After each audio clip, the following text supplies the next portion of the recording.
Ex parte Frank Knowles here is the Supreme Court precedent for that. And in the state constitutions, it delineated what a citizen was. A citizen was a white male, basically, in most of the states. And so there were great debates about whether or not the newly freed black slaves were going to be given the unalienable rights of the sovereign people, or whether they were even going to be given freeman status within the states.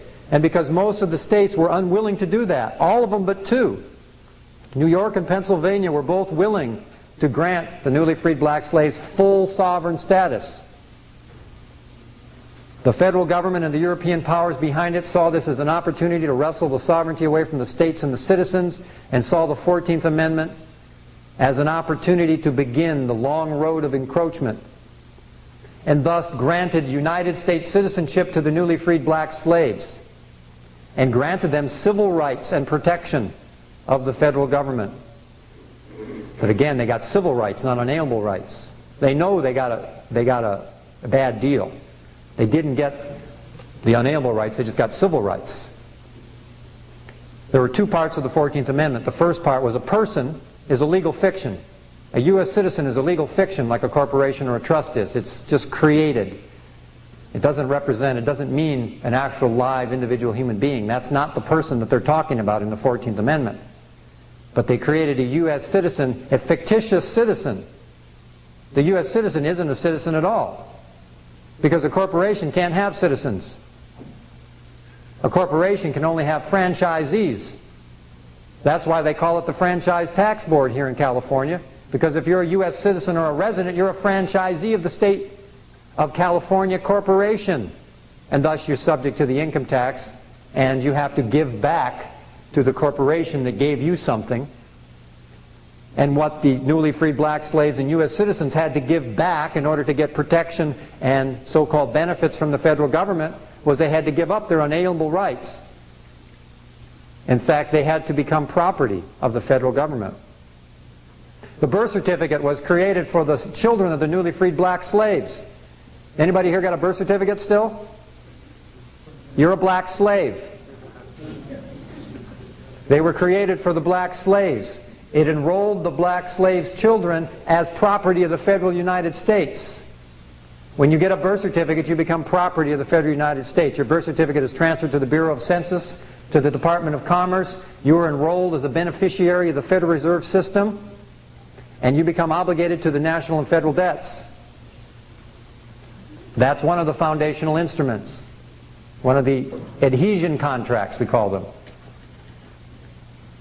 And so, from the point of the 14th Amendment, the second part of the 14th Amendment, which people aren't aware of, is that it says that no citizen shall question the debt, which established the precedent whereby if you became a U.S. citizen, you no longer could question the federal government's spending. You just became obligated, carte blanche, to whatever shopping spree the federal government was up to. And so from the 14th Amendment on through till about 1933, after the Great Depression, that's when most white Americans began to transfer their citizenship over to the federal United States. After 3 or 4 years of the hardships of the Great Depression, people were very demoralized. And so when they enrolled in the Social Security system to get a benefit from the government, unknown to them in the SS-5, is that when they asked the simple little question on the form, are you a U.S. citizen, and you checked the box, you just gave up your unalienable rights, you gave up your sovereign citizenship, you gave up your Constitution, you gave up your Bill of Rights, and you gave up your country. All because you didn't know there was a distinction between a sovereign state citizen and a U.S. citizen. And so when you got a Social Security number, that was the beginning of a long road of giving up and waiving your rights and become a subject of the federal government. Driver's licenses, vehicle registrations, marriage licenses, incorporation papers, business licenses are all adhesion contracts. And in each one of those you give up another piece of your rights. And in the end you have nothing. You have no rights, not even to control what you do with your body. They want to tell you what to do with your body. Jimmy Carter transferred all the birth certificates as collateral against the national debt to the international bankers when he was president. They took your birth certificate as a security and a trust instrument that it is, and gave it to the international bankers as collateral so they could borrow more money. So your labor, your effort, your work, all of your life will never belong to you. And so, these are the paramount distinctions of citizenship between the sovereign state citizen and the United States citizen. The United States citizen is a legal fiction, a subject of a corporation, subject to all the laws and rules and regulations and acts of Congresses and executive orders, and to the debt. However unpayable it is, you're subject to it. It's an unpayable debt. Can't be paid. All the lip service about balancing the budget, it cannot be paid. It is unsustainable. There was never any provision in the Federal Reserve Act for ever paying the principal. Ever. It was a very well-conceived plan to not only take the sovereignty from the people, but to take all their property as well. And we consented. We consented because we didn't know, because we were ignorant, maybe we were afraid, maybe we were distracted, maybe we weren't paying attention, maybe we weren't being ever vigilant, maybe we weren't watching. And so, now that we know what has occurred, we can now take steps to remedy that. We can take steps to reclaim our sovereign citizenship. There are a lot of things that you can do. Now, I don't expect everybody to run out here tomorrow and go file your affidavits and burn your driver's license and all that stuff. There's probably a number of people here who have already done that.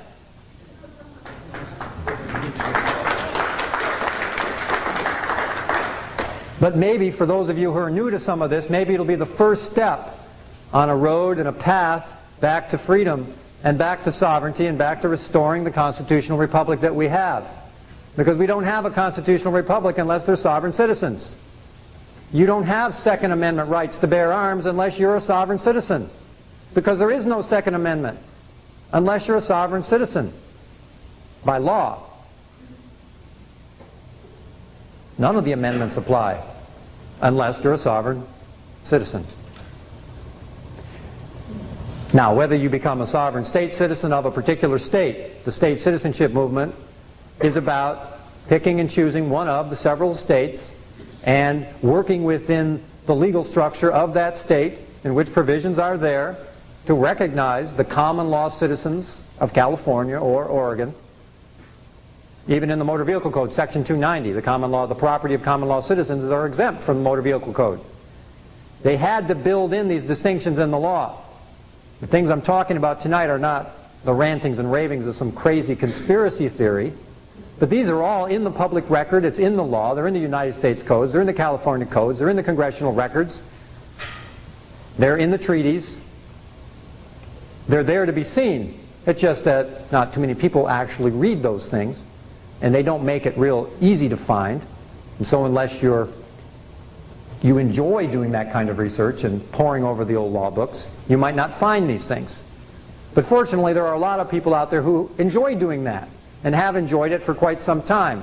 And now we pulled together a lot of the research of most of those people. I put it together in a book called Reclaiming Your Sovereign Citizenship, so you can have it all between pages of about 250 pages, so you don't have to spend the next 40 years doing the research. You could probably read it all in 2 days and at least get enough background so that you could begin to walk on that path of sovereignty without reinventing the wheel.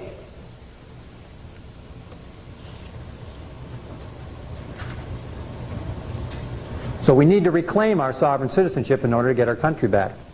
And the state citizenship movement is one of the approaches where you choose one of the states. There's also a classification, I'll call it, called the American National. Now, an American National is one who has not chosen any of the several states in particular, but is in fact a non-resident alien, American National. On the USA passport applications, you will notice on the back that the USA passport is for both American nationals and United States citizens. The American national is the non-resident alien, or the state citizen, or the American national, the free sovereign person, people that they're talking about. And you don't need a Social Security number to get a passport. You don't even need a birth certificate if you have other hospital certifications or affidavits of live birth in lieu of your birth certificate. You can still get a USA passport, which is a legitimate function of the national government still. It's a United States of America passport, not a federal United States passport.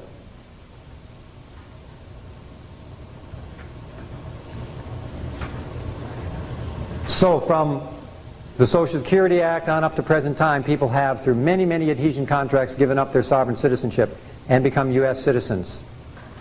And in order to reclaim your sovereign citizenship, the first thing that you need to do is to revoke all the contracts you've entered into with the government, whereby you have revoked your rights, your citizenship, etc. And that's why I say not everybody's going to run out of here tomorrow and do it, because you may have to rearrange your affairs a little bit. You may have to do things a little differently. You may have to do business a little bit differently.